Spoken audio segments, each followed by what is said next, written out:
जैसे कि अभी मेंस का एग्जाम आने वाला है, तो जो आंसर राइटिंग प्रैक्टिस वगैरह या फिर आंसर अपना अभी प्रैक्टिस करे होंगे, लिख रहे होंगे, तो उनके लिए आपका कोई सजेशन या सुझाव रहेगा? देखिए जो चीज़ मैंने फ़ील करी थी आंसर राइटिंग में कि जब मैं शुरुआत में कुछ टेस्ट लिखती थी तो कितना भी मेरे पास कंटेंट रहता था तब भी वो क्वेश्चंस मैं पूरे 20 के 20 टाइम लिमिट में कंप्लीट नहीं कर पाती थी। लास्ट के 2-3 क्वेश्चंस ऐसे रहते थे कि या तो मुझे छोड़ने पड़ते थे और या तो मुझे सिर्फ़ बस एक पेज में थोड़ा-सा डायग्राम बना के इतना करके, क्योंकि ये भी रहता, सब लोग बोलता है कि किसी कोई भी पेज ब्लैंक नहीं, कोई क्वेश्चन छोड़ना नहीं है, तो इतना ही ऑप्शन रहता था कि बस थोड़ा-सा डायग्राम बना दिया, छोड़ दिया। लेकिन वो दिखता भी है कि आपको मार्क्स बहुत अंतर हो जाता है, एक-एक नंबर का कॉम्पिटिशन है, तो आप किसी भी क्वेश्चंस में ये करने का आपके पास चांस नहीं है। तो बस यही है कि उसके लिए आप प्रैक्टिस ही कर सकते हैं। तो मैंने ये चीज़ करी थी, मेरे एक फ्रेंड ने मुझे ये चीज़ सजेस्ट करी थी कि 1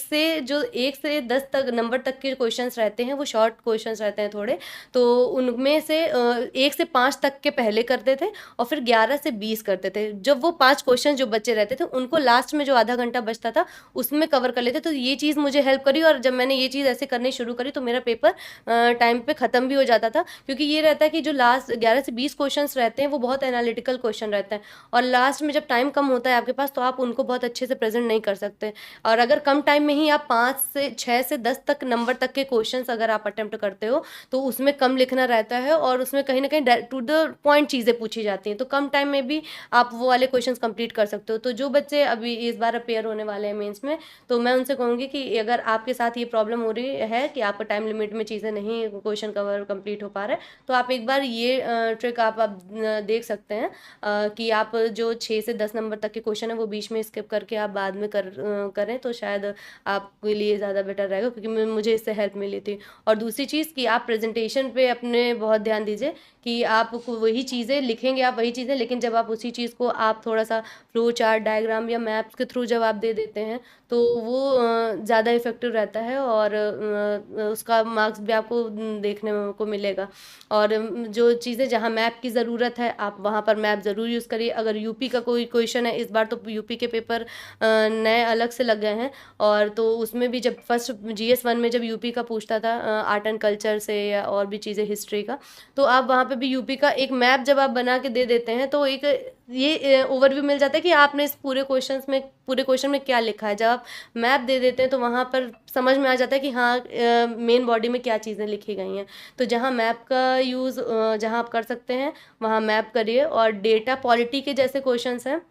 वहाँ पर आपके जैसे चुनाव को लेकर कोई मुद्दा पूछा गया है या अन्य चीज़ों का है, तो आप जब एक रिपोर्ट के साथ आप अपना कंक्लूज़न देते हैं तो एक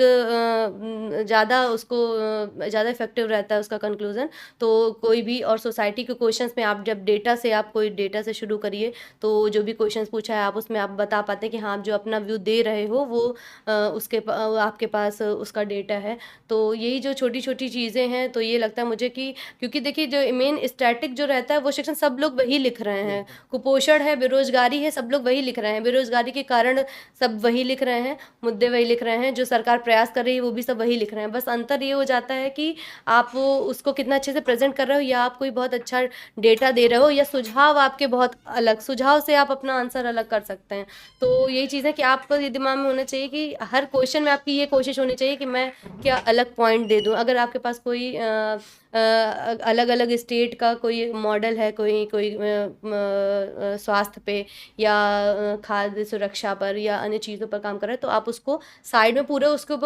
पूरे पेज पे मत स्पेस दीजिए, साइड में एक ब्लॉग बनाकर उसमें केस स्टडी करके आप वो चीज़ वहाँ लिख सकते हैं कि ऐसा इस स्टेट में है, ऐसा हम भी लागू कर सकते हैं। तो अपने हर क्वेश्चंस में ये ज़रूरी रखिए कि आप हर क्वेश्चन में आप अगर कुछ नया चीज़ दे पाएँ तो। मैम, ये जैसे कि जब घर पे आंसर राइटिंग करते हैं तो एक क्वेश्चन लिखते हैं या दो क्वेश्चन लिखते हैं, पूरी सीरीज शायद उस तरीके नहीं हो पाता है, हुँ। क्योंकि जब मेन एग्जाम देने जाते हैं वहाँ पर क्या रहता है कि आपका मॉर्निंग में एग्जाम है, शाम को एग्जाम, फिर नेक्स्ट डे, मतलब पूरा लगातार कंटिन्यू एग्जाम होता है, तो उसका प्रेशर, मतलब उसको कैसे हैंडल किया जाए? देखिए, वो चीज़, ये बात सही, बहुत प्रेशर रहता है उस टाइम पे कि आप जब 2 एग्ज़ाम दे के पहले दिन ही जब आप वापस आए होते हैं, आप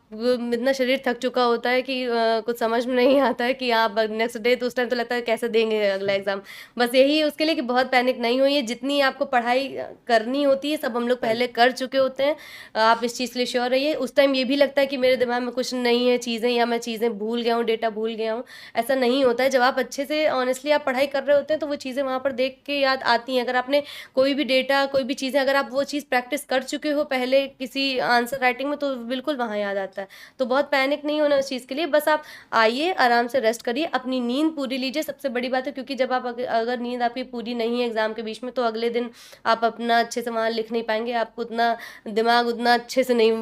बिल्कुल। फ़ास्ट उतना काम करता है। तो बस वही है कि अच्छे से आप नींद पूरी अपनी नींद लीजिए, और जो भी हर पेपर में जो एक होता है शॉर्ट नोट्स के अलावा भी डेटा है, रिपोर्ट्स, फैक्ट्स, तो इनकी लिस्ट सब लोग अलग ही प्रिपेयर करते हैं मेरे ख्याल से, तो आप वो चीज़ें रिवाइज़ करिए बस। और बाकी चीज़ें अगर आपने पहले से प्रैक्टिस करी है, तो इतना इश्यू नहीं होता है, क्योंकि बॉडी पेन बहुत सच में बहुत ज़्यादा होता है, लेकिन अगर आपने प्रैक्टिस पहले से लिखा है, 1-1 घंटे में अगर 1 दिन में 6-6 घंटे अगर आपने लिखा है, तो आप एग्ज़ाम का प्रेशर भी झेल ले जाते हैं वहाँ पे।